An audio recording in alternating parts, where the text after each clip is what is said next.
It's all fun and games till someone gets shot. We have a lot to talk about today, so I'm not going to waste any time. Yesterday wasn't a good day for me. I accidentally uploaded 2 videos at the same time, one about Ogre, one about Dr. Boskanovich, and I basically doomed both of those videos to fail. Go back and watch both of those videos if you haven't. On the topic of the giveaway that I'm doing, shout out to the 2 people who won the first giveaway. I did mix up the codes on accident. A lot of people did not like that. Some of you guys, bro, very ungrateful. But regardless, I'm going to do a second giveaway. In 6 hours exactly of the time of this video being made public, I will do another giveaway on the community tab, so go there. Whoever gets the codes will get it. With that being said, let's talk about everything that's going on in Tekken 8 because there's a lot.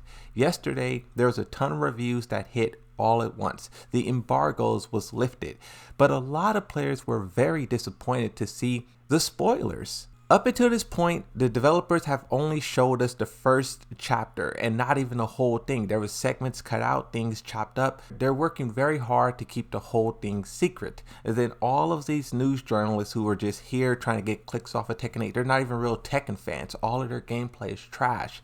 They come around and they spoil the first 4 chapters. Now, I haven't seen anything because I just stay away from it, but the fact that they were allowed to do this, a lot of people are angry. A tweet from Yellow Motion summarizes it perfectly. Says, apparently some press have decided to publish the first 5, I thought it was 5 full chapters of the story, fully uncut, pretty much ruining the game's experience for everyone before release. Can't imagine any studio would allow this as being part of a global media embargo. But you know, trust in the media, right? Major spoilers floating around, stay on high alert. Once again, none of those things will be discussed in this video. What was pretty interesting though, and Yellow Motion also discovered this, the score that Tekken 7 received by IGN was a 9.5. Tekken 8 received only a 9 by IGN. In the eyes of IGN, Tekken 7 is better than Tekken 8. This is why you don't trust journalists. Like, there's a bunch of posts as well on Twitter where you see the ratings. You see 9 out of 10, 5 out of 5, 9 out of 10, 4 out of 5. All of this stuff is garbage. One, these guys don't even know how to play the game. They're playing with the specialty feature. All of these guys is just like a part of media marketing.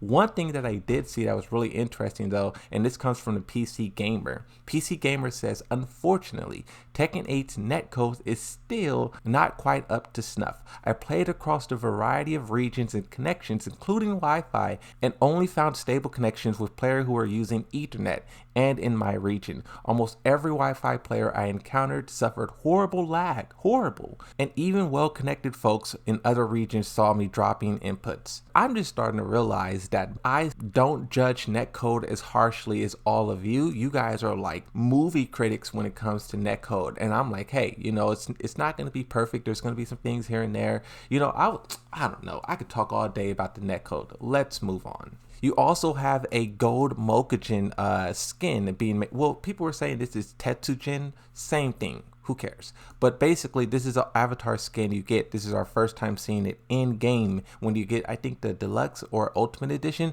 So expect to see all the people who forked over $100 rocking this skin. On the topic of the early release, you guys see it in the title. It is true. Someone asked Harada, can you clarify when exactly the release will be in terms of time zones? Is it going to be 00 in Japan? Because I'm getting contradicting results from Google. Harada says, we would like to share with you later in regarding. Later came around and here's an official post from the Tekken subreddit. Check the official Tekken 8 release timing map to get ready for your first battle. The digital editions and online features will unlock at these times. Preload will be available today. But as it relates to the times when you can actually play the game, this is very fascinating because I have not seen any other game do this before. The game officially comes out on the 26th. If you look at the right side, Japan, it's January 26th, 8 a.m., 8 a.m., 8 a.m. As you start to move left across the world, it's January 25th, 7 p.m. It's so interesting that if you go all the way to PT, CT, ET, the game will release publicly on the 25th, 3 p.m., 5 p.m., and 6 p.m. Usually these time zones have to wait the latest to get the game.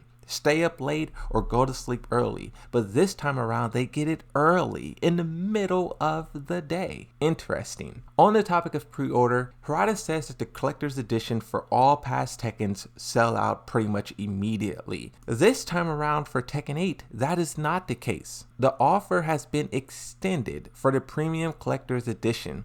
I don't know if this is because the price is too high and people just can't afford it or what, but there is still a lot of these out there that's available, and I did read that for the US there is free shipping. Eventually the price is going to drop and you're going to be able to buy those things for like 20 bucks. Also, at the same time of Tekken 8 releasing, this is something else that I know you guys are going to be very interested in.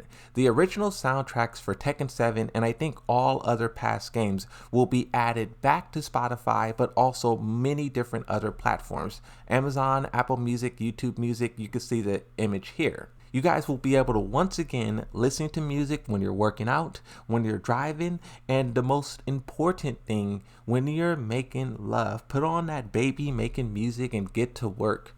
Moonlight Wilderness, am I right? Okay, we have another tweet here from Harada. This one's pretty interesting. Someone tweeted at Harada and said, "What is wrong with us Venezuelans not having Tekken 8 normally on Steam? It's a new beginning and they're going to continue with the BAM." I think that's supposed to be banned.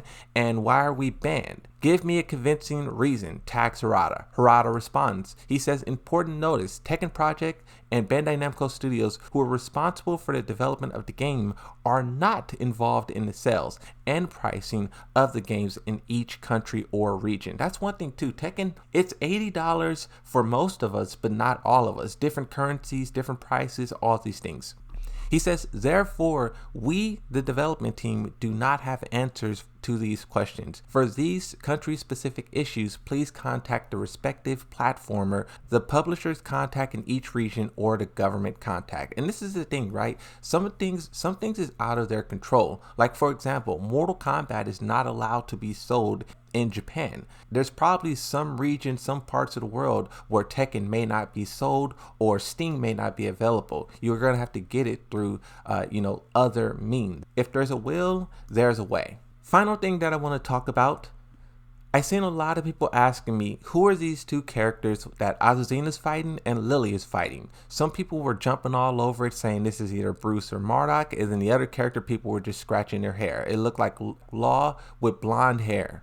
I don't think these two characters are anything in particular. I think it's just generic characters to show off how cool our favorite characters are, and we will probably see this just throughout. Maybe you will see Yoshimitsu clapping cheeks on some random guy, and then Reina doing the same, just to show how better they are, because that's what you got to realize, right? These fighters in Tekken are the best in the world, and I think it's cool to just see how they go up against a normal fighter from time to time. World champion Steve Fox, world champion Bruce. I think these characters will just be used to show and introduce how awesome our characters are and who they are, right? With that being said, Tekken 8 is literally hours away. Go have fun. Thank you for watching, like and subscribe, and bye-bye.